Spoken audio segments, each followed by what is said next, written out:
আমার কাছে আগে দল না, আগে আমার জাতি। আপনি লিখে দেন, আমি ওসব পরোয়া করি না। আমার জাতিকে অ্যাটাক করবে আর আমি শুভেন্দুকে ছেড়ে দেবো? কোনো মতেই ছাড়বো না, প্রত্যাহার করতে হবে। নাহলে মুর্শিদাবাদে যেতে দিন, দেখাবো মুর্শিদাবাদে হুমায়ুন কবির স্পটে না থেকেও শুভেন্দু অধিকারীর কি অবস্থা করবো। ব্যর্থতার কথা আমি বলবো না। পুলিশ নাকা চাল দিয়ে ঘুমাচ্ছে, দেখছে না যে গোটা মুসলিম সমাজকে এইখানে দাঁড়িয়ে অ্যাটাক করছে সে? তাহলে প্রশাসন কেন তার বিরুদ্ধে ব্যবস্থা নিচ্ছে না? তাহলে আমার জাতির স্বার্থ আমাকেই রক্ষা করতে হবে, আমার নিরাপত্তা আমাকেই রক্ষা দেখতে হবে।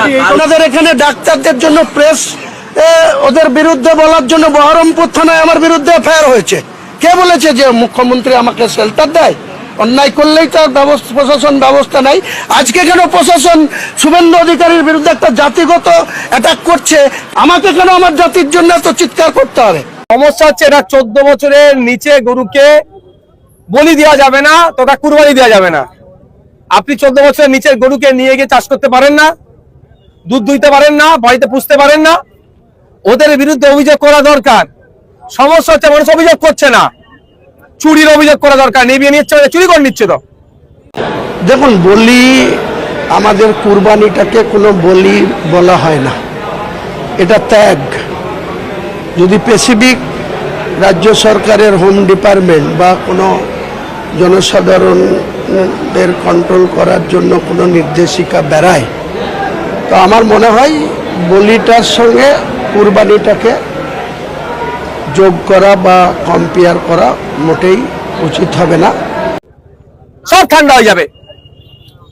পুলিশও একটা গরুর গাড়িকে দাঁড় করিয়ে তাকে নামাতে পারবে না। হ্যাঁ, 14 বছরের নিচে কোনো গরুকে যদি জবা করে বলি দেয়, কুরবানি দেয়, তাহলে আইনত অপরাধ করলো। সে অপরাধের আপনারা দেখেছেন কাগজ সার্কুলেট হচ্ছে, 6 মাস জেল বা জরিমানা বা দুটি হতে পারে, অর্থাৎ জামিনযোগ্য। যখন বলি দিল, যখন জবা করলো, তখন অপরাধটা করলো। আপনি 14 বছরের নিচে একটা গরুকে নিয়ে কিনে নিয়ে যেতে পারেন না, বাড়িতে দুধ দইতে পারেন না, চাষের কাজে লাগাতে পারেন না, আপনি নিয়ে ট্রান্সপোর্ট দিয়ে যেতে পারবেন না। শুধুমাত্র হয়তো আতঙ্কের পরিবেশ তৈরি করা হচ্ছে। প্রশাসনের দেখার দায়িত্ব, প্রশাসনের একটা অংশ ফেল হচ্ছে না।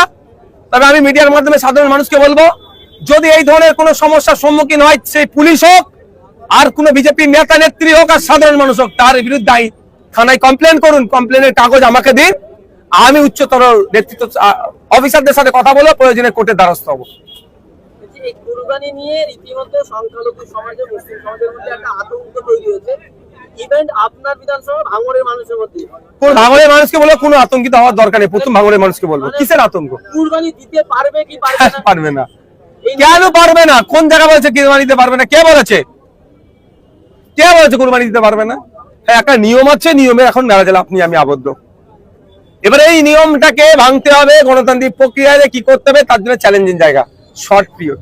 এখন যেটা আছে তার বাইরে আপনি আমি যেতে পারবেন না। কিন্তু আমি কি বললাম, 14 বছরের নিচের কোনো পশু যেটা নির্ধারিত করা আছে তার বাইরে যতক্ষণ না আপনি বলি দিচ্ছেন, যতক্ষণ না ছুরি চালাচ্ছেন, কারো ক্ষমতা নেই, কোন আইনে নয় তাকে আটকানো। এটা বুঝতে পারছে না কেন সাধারণ মানুষ? সবটা বলে দিতে হবে আমাকে নাকি? পুলিশ কেন আটকাবে রাস্তাঘাটে? গাড়ি এই বাড়িতে গরু পুষতে পারবো না? গরুর দুধ খেয়ে আমি আমার শরীর স্বাস্থ্য ভালো থাকবে বা দুধ বিক্রি করার জন্য আমি খাটাল থেকে একটা গরু কিনে নিয়ে যেতে পারবো না?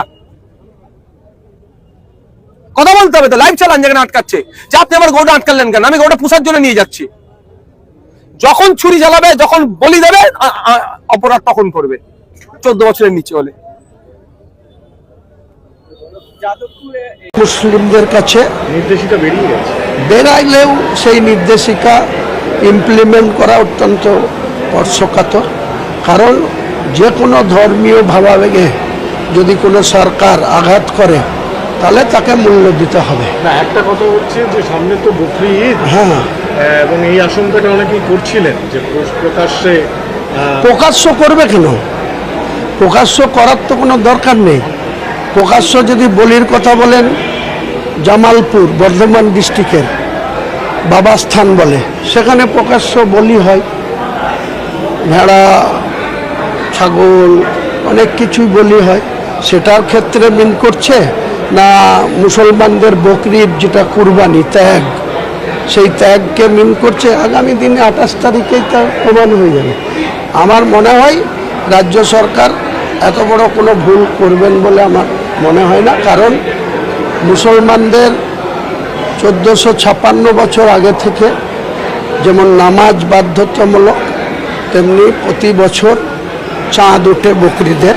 সেই চাঁদের একটা সময় পর্যন্ত পশু কুরবানি দেওয়াটা মুসলমান যারা আছে, যাদের ক্ষমতা আছে, যাদের অর্থ আছে, তাদের কাছে এটা নির্দেশ আছে, বাধ্যতামূলক। সেই জায়গায় কেউ বাধা দিতে আসলে কোনো মুসলিম যেমন কোনো অমুসলিমের সঙ্গে কোনো সংঘর্ষে জড়াতে চাইবে না।